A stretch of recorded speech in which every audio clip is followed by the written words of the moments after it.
Les gars, bienvenue dans cette nouvelle vidéo consacrée à la 306. Une Peugeot 306 Maxi. Soit appelée avec un peu de chevaux, c'est une caisse de rallye.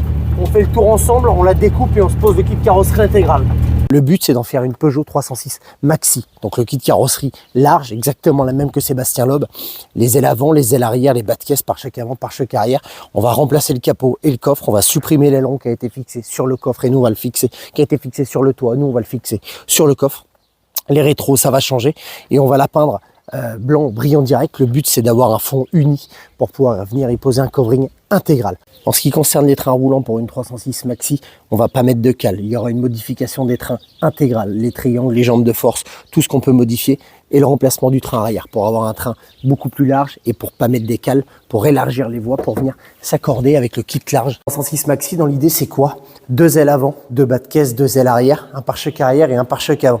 Ça va y changer radicalement la gueule et comme tu peux voir, ça élargit quand même énormément.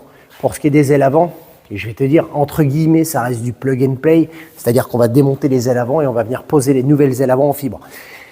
La qualité, on n'en parlera pas, c'est des pièces fibres. Autant il y a des fournisseurs qui te fournissent des très belles pièces et un très beau kit carrosserie. Là, honnêtement, c'est pas vraiment le cas. Si tu regardes, regarde, on va prendre celle-là. Si tu regardes celle-là, tu vois, on a vraiment le gel coat qui est d'une qualité de merde. Hein. Enfin, on va appeler un chat, bien que ça reste une caisse de rallye. On a des bulles d'air ici. On a les traces de moules, on ne sait pas pourquoi, il y en a sur l'une et pas sur l'autre, les moules sont pas faits pareil. Les coups de disqueuse du mec qui vient ébavurer, c'est voilà. Oui, ça reste une caisse de rallye, mais quand tu payes le prix d'un kit carrosserie, on a le gel coat qui est complètement éclaté, on n'a pas d'épaisseur de fibre. Tout ça, on va quand même venir le refaire. Parce que on va pas monter ça comme ça. Donc on va venir redoubler à certains endroits en fibre de verre, à droite à gauche pour avoir des vraies fixations et un truc qui tient quand même en rallye. Et les ailes arrière, alors globalement c'est pareil, mais les ailes arrière en fait on va venir les intégrer.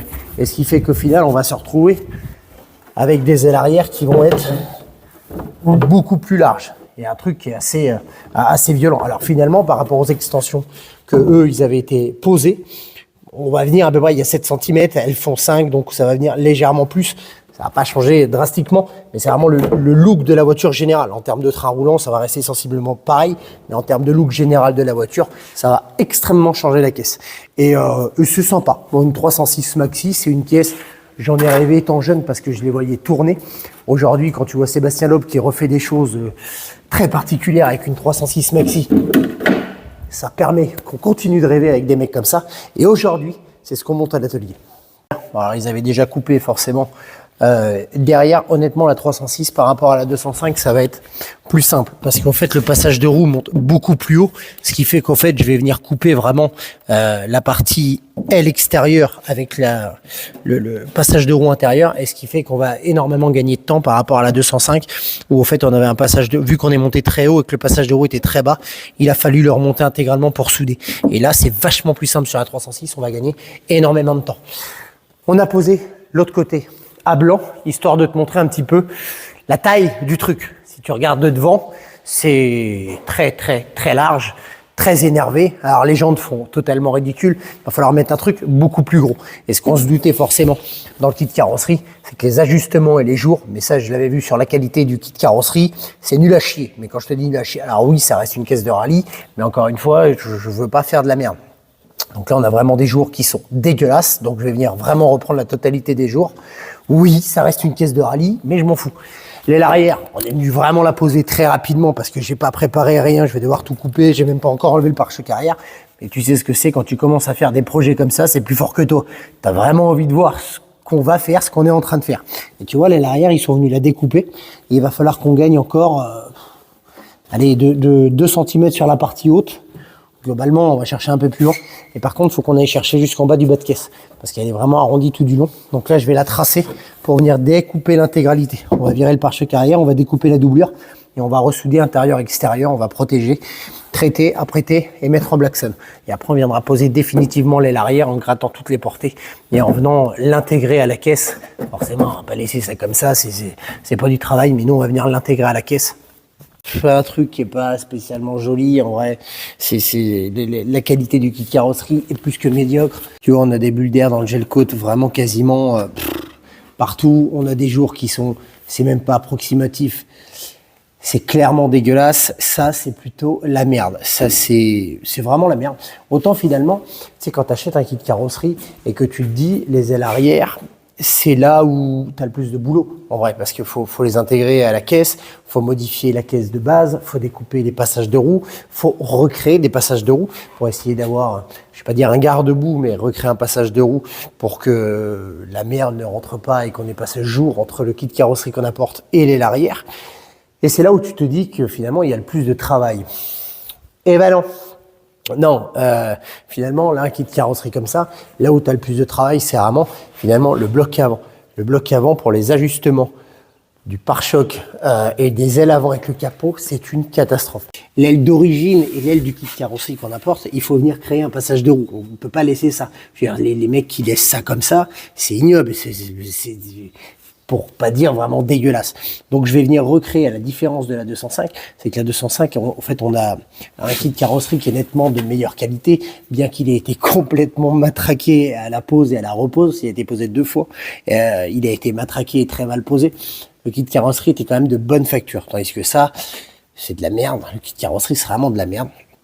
Donc la 205, on a le retour en fait qui est, on a le retour qui est sur l'aile. Donc en fait, on vient créer un retour dans le passage de roue pour venir rifter le fond de l'aile dans le passage de roue. Et c'est l'aile en fibre de verre qui recrée le passage de roue, tandis que là, on ne l'a pas. Donc d'un côté, je préfère parce que je travaille de la tôle et moi, c'est ce que j'aime, donc ça me dérange pas. Et d'un autre côté, ben, c'est un peu plus long, forcément. Il y a beaucoup plus de travail. Donc là, je vais venir recréer en fait un passage de roue, mais extérieur finalement. Ça arrive à filmer en même temps. Là, je vais créer un passage de roue extérieur que je vais découper et aligner avec l'aile sur tout le côté. Et je vais créer en fait une doublure sur le passage de roue pour venir la coller. Et je pense la rifter aux 2 endroits, à chaque extrémité. Et on va venir la coller, histoire que là, si tu veux, là, l'aile ne bouge plus. Là, on va s'aligner vraiment au mieux. On va faire une symétrie parfaite entre les 2 côtés. Et bon, c'est plus joli et c'est comme ça qu'il faut faire. On n'a pas des ailes en tôle, on a des ailes en fibre de verre. C'est le kit carrosserie qu'on apporte. Là, tu vois, je suis déjà venu découper en fait ce côté-là. Et j'ai un peu plus avancé sur ce côté-là. Et je suis déjà en train de couper en fait le pourtour du passage de roue que je suis en train de créer. Donc j'ai fait énormément de place. Au début, tu vois, je suis venu couper bien en arrondi là. Et encore, il faut que j'en enlève un petit peu parce que ça, en fait, avec mon retour, ça marchera pas. Donc, il faut que j'aille encore chercher 1,5 cm en bord là-bas. Et tout le tour, là, tu vois, je vais venir créer un passage de roue extérieur. Avec de la tôle de 1 mm, je pense. Non, 0,8, je crois que c'est de la 0,8 que je vais venir découper. On a relevé l'aile arrière. Je vais venir découper en fait, tout le pourtour de l'aile arrière. Et je vais venir créer mon passage de roue arrière-extérieur entre l'aile tôle et l'aile en fibre. Donc, on va se découper ça sur un beau morceau de tôle tout neuf. Et on va venir se ressouder ça, s'amuser. Ça fait plaisir. Bon, ça j'aime bien, tu vois là. Là, si tu veux, je suis venu prendre un bout de craft et je suis venu en fait tracer l'intégralité de mon pourtour. Hein, globalement, tu as compris, tu vois, je ne vais pas remettre les aimants et faire tout bien. Et ça, je le reporte sur une tôle. Et après, je fais mes 2 parties, ma partie retour droite et ma partie quart en extérieur. Donc là, en fait, ce qui est jaune, c'est ce qu'on va venir garder. Je suis venu reporter en fait ma trace de crayon de mon arrondi, forcément un premier côté, un deuxième côté. Et ça, c'est ce qu'on va garder. En fait, la partie jaune, c'est la bande de quart qu'il me faut. Et là, en fait, c'est mon passage de roue que je vais recréer. Donc, on a 6 au départ et on a 50 à la fin. Forcément, l'aile, elle a un léger galbe. Donc, on part de 60, 58, 56 par là, 54 et 50. Globalement, on garde un arrondi et on garde ce quart. Et ça, je vais venir découper ça pour récupérer ça. Je suis venu reporter ma pièce en scotch, comme tu as pu voir ici. Je suis venu la gratter, alors plus ou moins partiellement, c'est pareil ici, je suis pas forcément venu. Je gratte mes portées, au fait, vraiment où on soude. Donc là, je vais venir créer, en fait, mon passage qui va venir souder en bord à bord ici, tout du long. Alors après, une fois que ça sera soudé sur la caisse, ça sera beaucoup plus simple de venir l'arrondir pour avoir quelque chose de vraiment régulier. Ça reste pas forcément une approche, mais dans l'idée, c'est ça.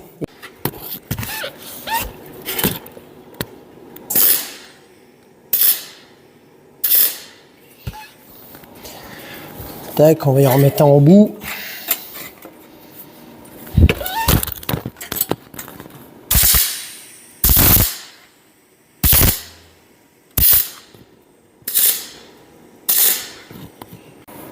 Là, globalement, j'ai une première approche. Alors, ma tôle de passage de roue, est légèrement un petit peu plus longue que mon arche que j'ai besoin, histoire de recouper après. Donc ça, on va éviter de se brûler. Ça, tu vois, c'est vraiment ce que je vais venir souder ici. Histoire d'avoir la portée nécessaire, je vais venir souder ça tout le tour ici pour recréer le passage de roue. Et ce qui fait qu'intérieur-extérieur, on se retrouve avec une aile qui va venir se poser là-dessus, faire les portées des l'avant. Tu vois, je suis venu refibrer en fait, charger un fil parce que là, c'était pas beau. Là, on n'était pas du tout aligné. Donc, je suis venu refaire un jour beaucoup plus propre. Je vais refibrer l'intérieur parce qu'en fait, on dépasse de du coup 4 mm. Donc, je vais venir refibrer l'intérieur pour pouvoir reponcer au fait calé et avoir un arrondi parfaitement propre parce que là, on n'est pas, c'est pas ouf encore. Donc, on va démonter l'aile. Là, on va reprendre le jour en haut de l'autre côté et ici, là, qui va pas. Je suis venu la découper de là à de là. Donc, on va refibrer et je vais agrandir en fait toute la portée des fixations de pare-choc parce qu'elles sont totalement inexistantes. Dès l'arrière, je t'avais montré, c'est l'élargissement des ailes. Donc, tu vois, je suis venu finir, je suis venu tout meuler. Je vais venir faire un joint en fait sur le bord. Petit joint et on va venir blacksonner la partie que je suis venu rajouter. Ça, on va venir le blacksonner avant de venir poser l'aile. On va coller et poser l'aile arrière au bicomposant, la colle structurelle. Il va falloir la découper, il va falloir faire pas mal de trucs parce que ça ira pas en fait pour la mouler. Donc ça, on va venir faire ça aujourd'hui. On va venir poser les ailes arrière, les coller pour que ça puisse sécher au moins jusqu'à demain. Donc toi, tu t'en fous, c'est la suite de la vidéo. Tu n'auras strictement rien à carrer, mais je te l'explique dans les détails. Le bloc avant, je suis venu mettre le bloc avant en après. Les ailes avant, je suis venu retoucher quelques détails. Je suis venu faire des petites encoches ici là pour que la calandre vienne mourir ici et en fait qu'on vienne en superposition comme ça et non pas en par-dessus avec l'arête de la moustache. Ça me plaisait pas du tout. C'était un truc qui me convenait pas. Alors il y a des trucs de la Maxi, on aime ou on n'aime pas. Moi j'aime pas du tout. C'est le capot comme je t'ai montré qui est plus haut en fait de 2 cm. Ça me plaît pas, je trouve pas ça joli, mais la Maxi est comme ça. Donc on fera. Et l'aile arrière, je suis venu adapter l'aile arrière. Entre temps, tu avais vu le passage de roue et tout ce que je suis venu en fait renforcer dessous ici. Ce qui fait que l'aile, elle est complètement dure ici. Alors il y en a qui remplissent les ailes arrière à la mousse polyuréthane ou à ce que tu veux. Ça n'a aucun intérêt. Je préfère rien remplir du tout. Je trouve que c'est mieux ainsi. Moi, je suis venu coller l'aile arrière au bicomposant tout le tour. On a encore le bicomposant du bas de caisse qui est tout le long là, que lui, je viens pas fibrer, au fait, je viens jointer de chaque côté, à chaque extrémité ici. J'ai pas été le fibrer pour l'intégrer à la caisse. Ça n'a pas spécialement d'intérêt. On va juste faire un joint de sertie de chaque côté ici. Je vais venir bien poncer mon bicomposant en haut. Après, en haut, il est rivé. Et de chaque côté, tu vois, je suis venu réintégrer en fait une bande de fibres pour venir englober l'aile arrière à la caisse. Juste pour un ordre d'idée, la cartouche de bicomposant pour coller ça, c'est 70 balles la cartouche. J'en ai passé 2. Juste, voilà, encore une fois, on est transparent. Ça vaut 140 balles juste de colle. Après, tu rajoutes le reste. Moi, je suis venu fibrer un petit peu plus loin. Et derrière, de toute façon, on a la jonction de la jupe, si tu veux, derrière, qui est normalement jointée. Mais eux, de toute façon, ils avaient déjà tout moulé. Donc, on est resté là-dessus. Là où je te disais, ce qui me plaît pas, c'est qu'ils avaient lissé. En fait, la caisse avait dû prendre un shoot de ce côté-là parce qu'on avait beaucoup d'épaisseur de mastic dessous. On n'est pas venu remettre la tôle à nu ou quoi. Je suis pas venu faire une pépite de carrosserie dessous. Je vais pas rattraper les conneries des autres. Moi, j'ouvre pas les ailes arrière comme certains font. Il y en a certains qui découpent les ailes arrière. Je sais pas pourquoi, parce que tu vas pas gagner beaucoup de poids. Maintenant, le gros problème qu'on a, enfin, c'est pas le gros problème, c'est qu'encore une fois, tu repasses derrière et il faut repartir. Et pour commencer, c'est que tu vois ça là. En fait, ils avaient lissé cette petite arête avec les ailes arrière et les ailes avant. Et forcément, tu te retrouves avec, tiens, ils avaient tout lissé au mastic. Tu vois, tous les trous, il n'y avait rien de soudé. Il n'y a aucune soudure, il n'y a rien du tout. C'était bourré de mastic. Et donc, ça, encore une fois, c'est des choses qui sont pas prévues, mais c'est des choses, quand tu connais un petit peu le taf, tu passes beaucoup de temps. Tu passes beaucoup de temps parce que faut éviter de déformer la tôle. Donc, faut souder, faut refroidir. Les ailes arrière, c'est fini. Tu vois, je suis venu, en fait, après avoir collé le kit carrosserie complet derrière, je suis venu, alors c'est collé c'est le scellement chimique, c'est pas du béton, on déconne. C'est collé, putain, j'y arrive toujours pas. Bref, c'est du bicomposant. Tu vois, c'est collé sur toutes les portées en fait. Ici, là, ici. Donc après, en fait, on fait la même chose que si tu l'as changé en tôle. Finalement, l'aile, au lieu de faire une soudure, bah, c'est raccordé fibre de verre. Il y en a qui mettent que du mastic. Moi, je fibre.